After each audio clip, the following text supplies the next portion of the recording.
All of us in APS Student Services recognize how difficult and uncertain our current situation is during this pandemic. One way we hope to continue to provide support for all our high school students is through our Sources of Strength program. Sources of Strength is a wellness program. Our goal is to help people live healthy and full lives. Our mission is to foster and create healthy, whole individuals and communities to empower a well world. We are a group of diverse students and adults from many different corners and cultures of our school and community. We believe that life has ups and downs, that all of us will go through good times and tough times. Our mission is to ensure that during the rough times, no one gets so overwhelmed or hopeless that they want to give up. Our mission is to spread hope, help, and strength into every corner of our community. Our mission is to help students and staff turn to their strengths and their supports that are all around them. We're connectors to help and strength. Our mission recognizes that our voice has great power. And we use it to break the silence when someone is struggling and to connect them to the help they need and deserve. We spread hope by focusing on stories of our strength rather than on stories of trauma. We know our most powerful impact comes from our personal actions, conversations, and messages that use our music, our art, our writing, our activities, our social media, our culture, and our voice. This gives life to our efforts. We are sources of strength. We are sources of strength.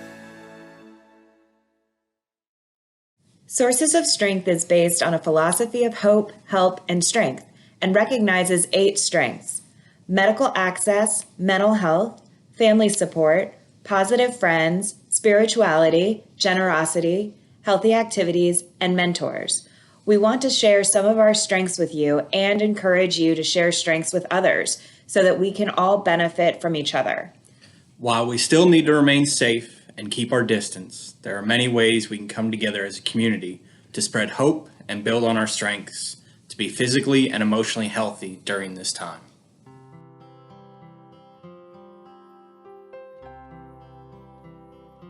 Hi, my name is Siobhan Bowler. I'm a substance abuse counselor, and I'm here to talk with you about mental health as a source of strength.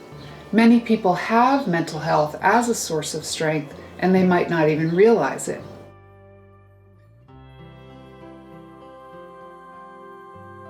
Most of us can name ways to practice good physical health, like moving our bodies, eating nutritious food, getting enough rest at night.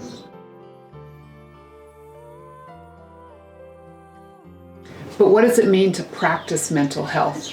And how do you know if it's one of your sources of strength, or if one of your friends or family members is struggling with their mental health?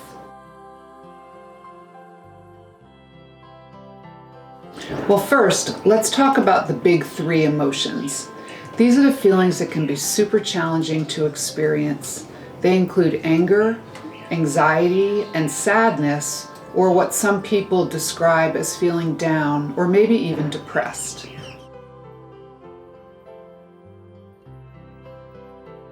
If a person does have mental health as a source of strength, that means they have certain ways of handling anger, anxiety, or sadness. They have various strategies that work for them to help them keep perspective that things will get better again. They stay hopeful. Mental health involves knowing what the big 3 emotions are: anger, anxiety, and sadness. It's just as important to recognize when you're having those emotions and then find healthy ways to calm yourself. So here's a way to think about it. How do you act when you get stressed by challenge or difficulty? Do you get angry? Do you get anxious? Do you get sad? Then think about this. How do you usually manage your emotions in those situations? Do you know how to calm yourself in healthy ways? If you do, that probably means that mental health is one of your sources of strength, and that's great.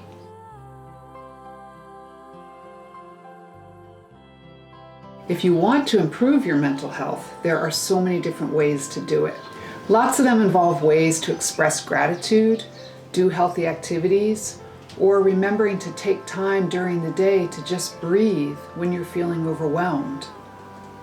If you can, follow Sources of Strength starting today, and you'll find even more ideas.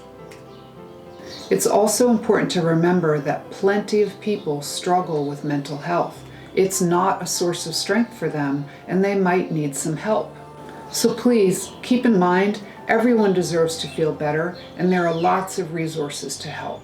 For instance, you could go online and search apsva.us, then click on the link for mental health resources. If you can't access Wi-Fi, but you have a phone, you can call the Crisis Link Regional Hotline, 703-527-4077. True, you won't know the person who answers the phone, but they are sitting there waiting to talk to you. So give them a chance to help you. We are now going to do a mindful activity with Erin San. Hi, my name is Erin San and I'm a mindfulness coach. Mindfulness means paying attention to your moment-to-moment experiences with kindness, with curiosity, and without any judgment. It's bringing you to the present moment and awakening your senses to the life that you're living right now. And so the beautiful thing about mindfulness is it gets you out of thinking about the past, the fretting, the ruminating, and it keeps you from worrying about what's happening in the future because it brings you to right now. So this mindfulness practice that I want to share with you is a really great way for you to easily access what's happening right now in your life. So wherever you are, maybe you're outside, maybe you're inside, just take a moment to look around. And this practice is called 5-4-3-2-1. And we begin by 5 things that we notice with our eyes, our sense of sight. Just bring kind attention, kind awareness to 5 things that you see. And then the next thing that you will do in this practice is you start to think about 4 things that you can hear. So maybe you quiet your eyes and just listen, picking up 4 discernible sounds from the world around you, whatever's happening right now. 3, we start to notice 3 sensations either within our bodies or just around our bodies. So like the air on your skin or the way the clothes feel hugging you, or maybe a rumbling of your stomach. 3 things that you notice within and around your physical body. And then 2, this would be 2 things that you can smell. So just take time to notice 2 distinguishable odors that are in your environment right now. And then 1 is, what is 1 thing that you can taste? That whatever is left on your palate from the last thing that you ate or drank. So 5-4-3-2-1, a really beautiful, easily accessible way to come to the present moment. Thank you so much. Looking for more mindful activities with Erin San? Visit her website at eatyogadrink.com. Over the next few weeks, our APS Student Services departments will work together with our students and staff to provide examples of our strengths. This gives us a chance to share our ideas and activities to work together during this time. Please join us each week as we reveal a new strength. Stay tuned for our next video segment on generosity.